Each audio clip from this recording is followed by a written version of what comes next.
যারা জনগণের উপরে গুলি চালায়, জনগণের উপরে জুলুম করে, নির্যাতন করে, আবার কি করে ওই গ্রেনেড বোমা ছোড়ে, আবার টিয়ার গ্যাস নিক্ষেপ করে বা টিয়ার শেল ছোড়ে, এরপরে ওই জল কামান এইগুলো নিক্ষেপ করে বা জনগণের উপরে ছোড়ে, আমার মনে হয় এরা কেউই পৃথিবীর কোনো প্রাণী না বা মানুষ না, এরা সম্ভবত অন্য গ্রহের মানুষ।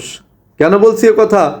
কারণ আজ পর্যন্ত যারা এই কাজ করেছে তারা কিন্তু কেউ কোনো দিন বলে নাই যে আজকে ওই মানুষটাকে মেরে ফেলেছি, আমার খুব খারাপ লেগেছে, অথবা ওই মানুষদেরকে আমি কষ্ট দিয়েছি, আমার খুব খারাপ লেগেছে। এই কথাটা কিন্তু কেউ বলে নাই। আমার মনে হয় তাদের খুব মজা লাগে এটা করার জন্য, অথবা নাও হতে পারে।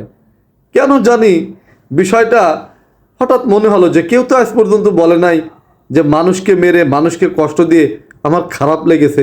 তার মানে কি আসলে এরা অন্য গ্রহের মানুষ?